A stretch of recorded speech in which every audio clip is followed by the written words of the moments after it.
Em 1941, a Alemanha nazista acreditava estar prestes a encerrar a guerra no leste.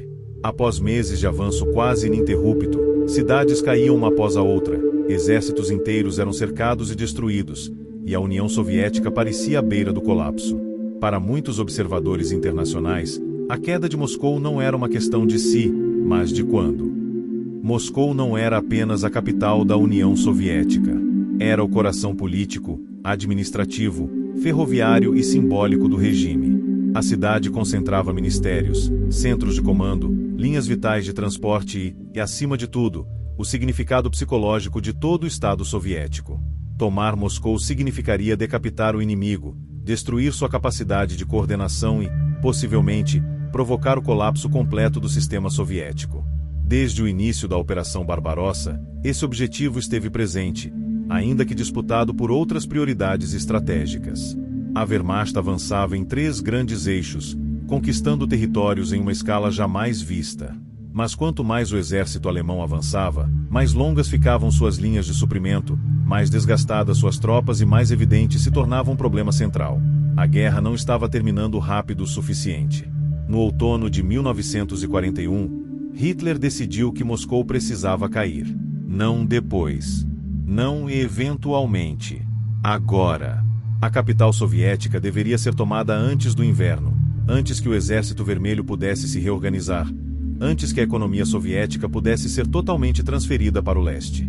Era uma corrida contra o tempo e contra a própria realidade. Do lado soviético, a situação parecia desesperadora. Milhões de soldados haviam sido mortos, feridos ou capturados. Cidades industriais estavam ocupadas. O inimigo avançava em direção à capital. O governo começou a evacuar ministérios, fábricas e arquivos. Civis cavavam trincheiras. Moscou se preparava não apenas para lutar, mas para resistir à possibilidade real de aniquilação.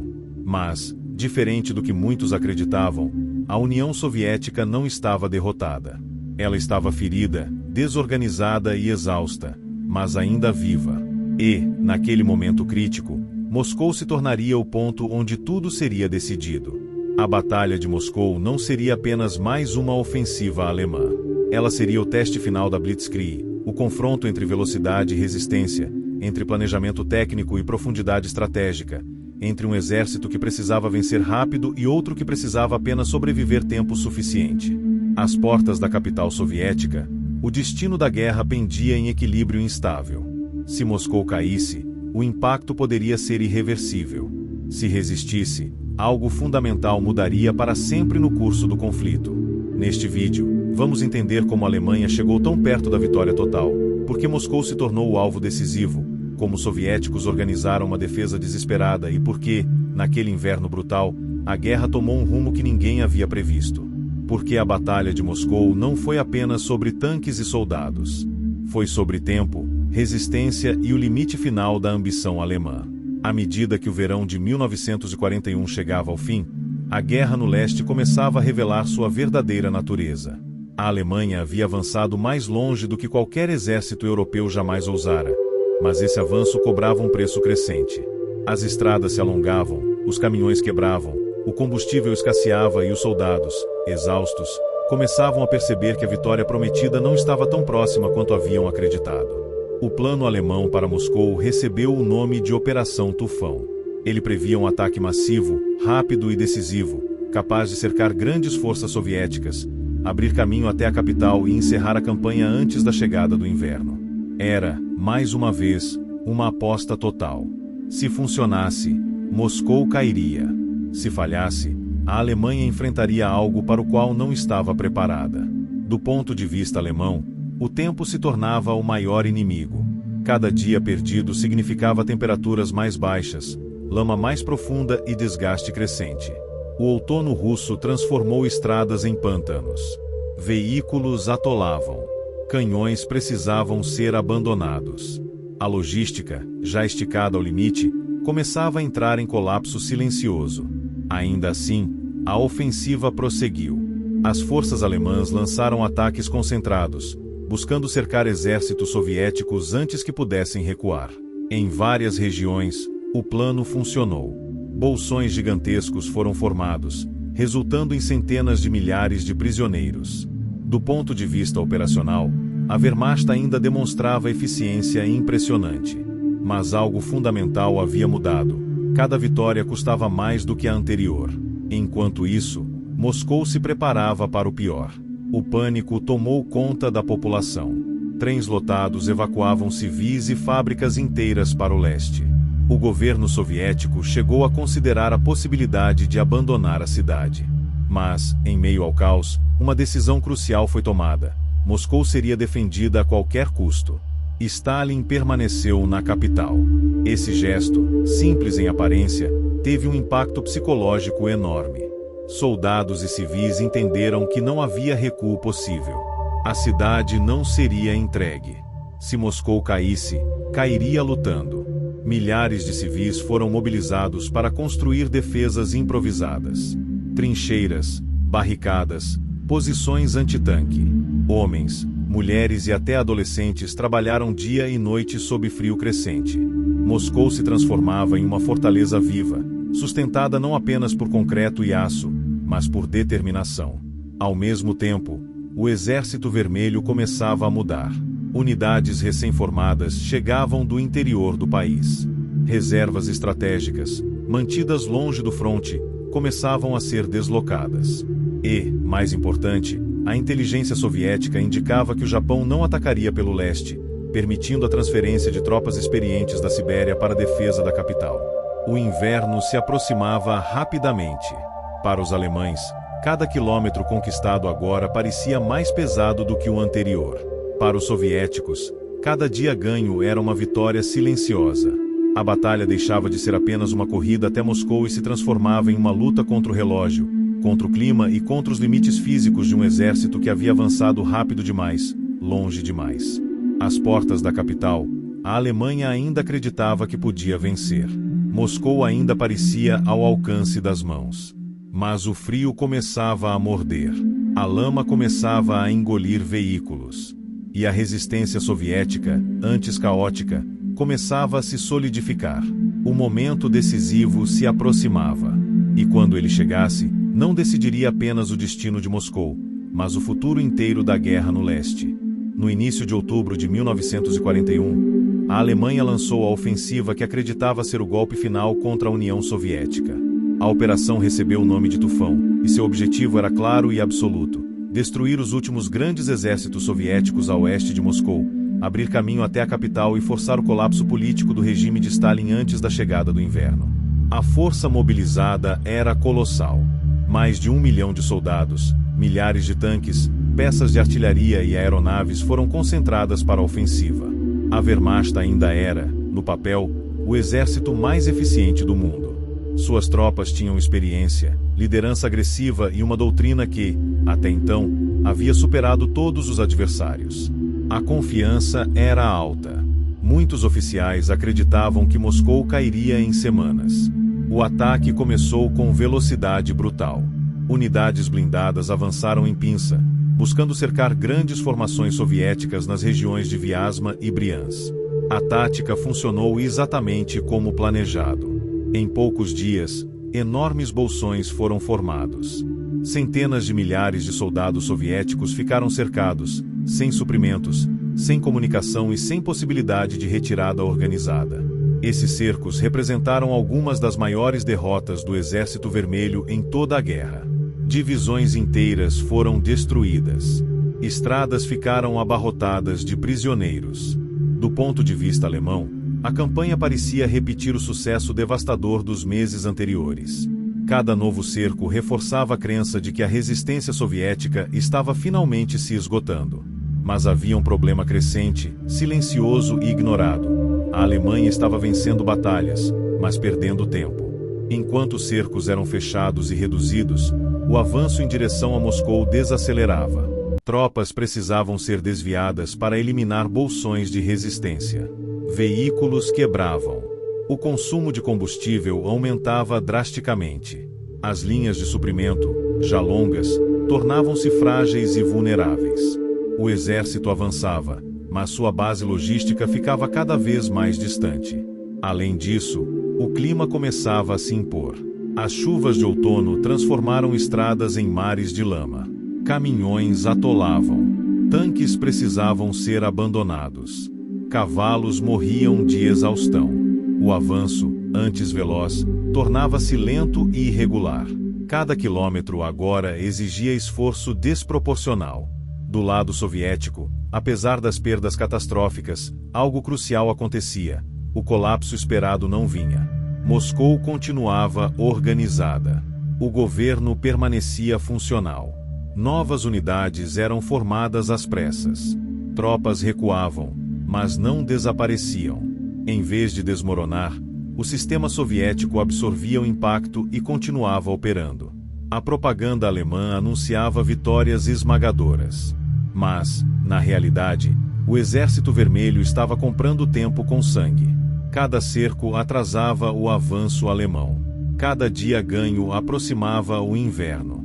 E cada quilômetro avançado aumentava o desgaste físico e psicológico das tropas invasoras. Quando as forças alemãs finalmente se aproximaram da linha defensiva externa de Moscou, já não eram um exército fresco e confiante do verão. Eram soldados cansados, mal equipados para o frio, lutando em condições cada vez mais hostis, contra um inimigo que, apesar das perdas, estava se tornando mais organizado e mais determinado. A Operação Tufão ainda não havia falhado. Moscou ainda estava ameaçada. Mas, pela primeira vez desde o início da invasão, a vitória alemã deixou de parecer inevitável. A guerra estava entrando em uma nova fase. E o que viria a seguir, o inverno, a resistência final e a contraofensiva soviética, mudaria o curso da história para sempre. No final de novembro de 1941, a ofensiva alemã havia perdido o ritmo que a tornará temida nos meses anteriores, mas ainda não estava derrotada. As forças da Wehrmacht, mesmo desgastadas, continuavam avançando em direção a Moscou. Em alguns setores, unidades alemãs chegaram a menos de 30 quilômetros da capital. Em dias claros, oficiais relatavam conseguir ver as torres e edifícios da cidade à distância. Para muitos, a vitória parecia próxima o suficiente para ser tocada. Mas a realidade no fronte era brutal. O inverno russo chegou mais cedo e com mais força do que o esperado. As temperaturas despencaram rapidamente para níveis extremos. Armas emperravam. Óleo de motores congelava. Veículos simplesmente deixavam de funcionar. Soldados, equipados com uniformes inadequados, sofriam com congelamento, doenças e exaustão. O frio não era apenas um obstáculo, era um inimigo invisível, constante e implacável. A logística alemã entrou em colapso aberto. Caminhões não conseguiam chegar à linha de frente. Munição e alimentos tornaram-se escassos. Tropas avançadas ficavam isoladas por dias. O sistema que sustentara a Blitzkrieg simplesmente não fora projetado para uma campanha longa, em território hostil, sob temperaturas extremas. Enquanto isso, do lado soviético, o cenário começava a mudar de forma decisiva. A defesa de Moscou, inicialmente improvisada, tornava-se cada vez mais organizada. Linhas defensivas profundas foram construídas ao redor da cidade. A artilharia foi posicionada com cuidado. Unidades de infantaria passaram a operar de forma mais coordenada.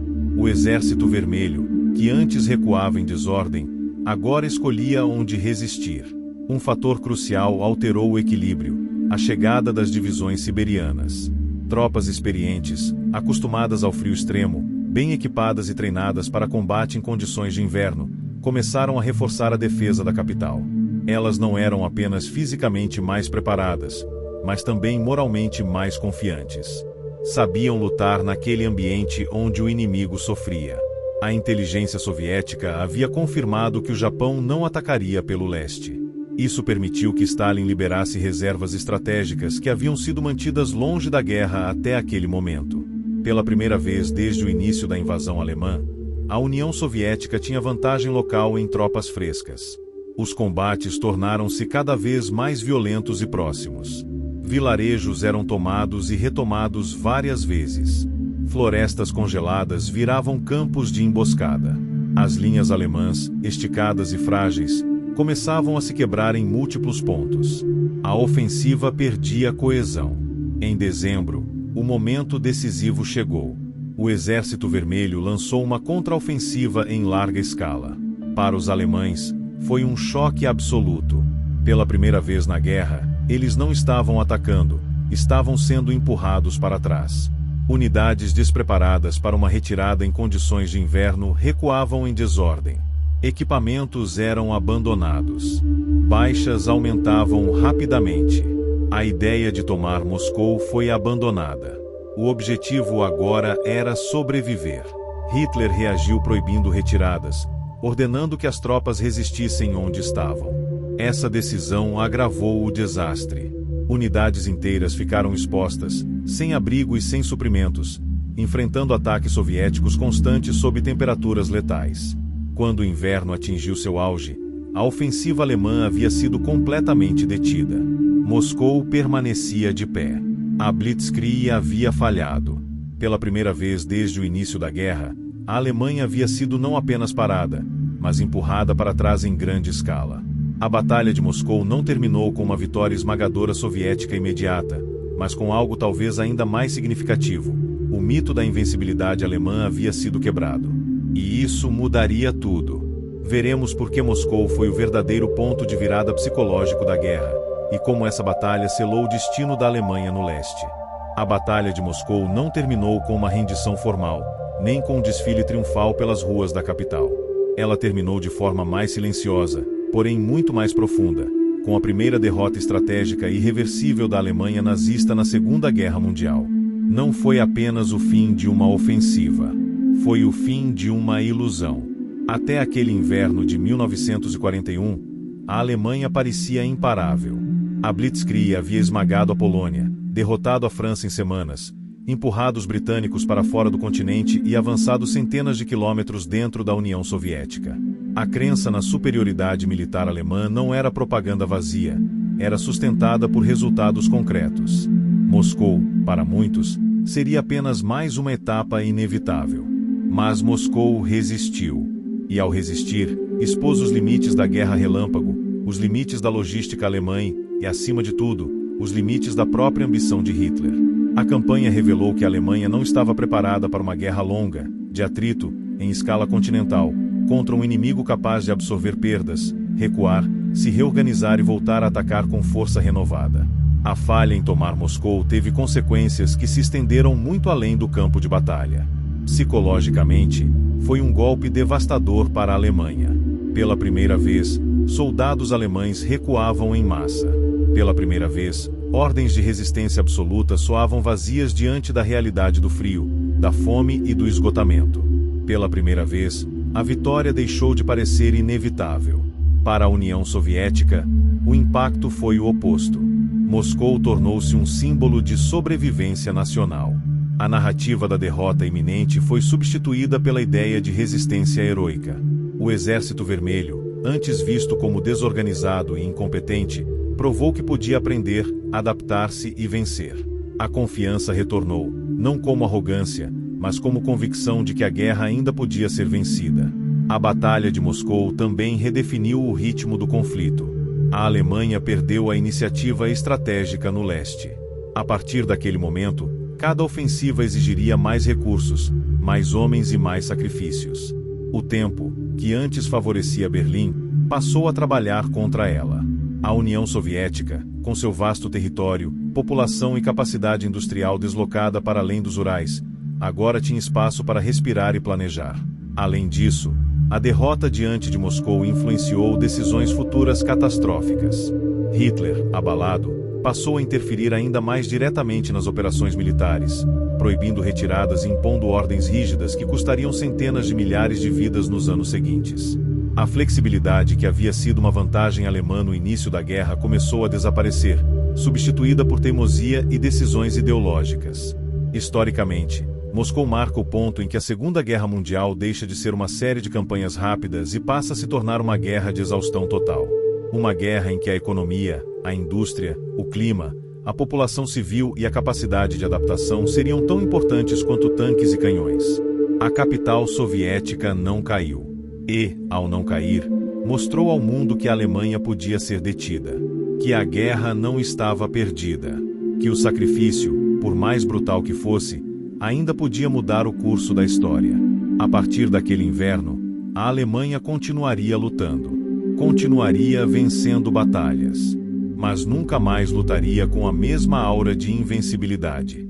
Moscou havia quebrado algo fundamental, não apenas no exército alemão, mas na própria lógica da guerra que Hitler acreditava dominar. A Batalha de Moscou não foi o fim da guerra no leste, mas foi o momento em que o fim começou a se tornar inevitável. Ali, sob a neve, o frio e o sangue, o destino do Terceiro Reich começou a ser selado, lentamente, implacavelmente, sem retorno.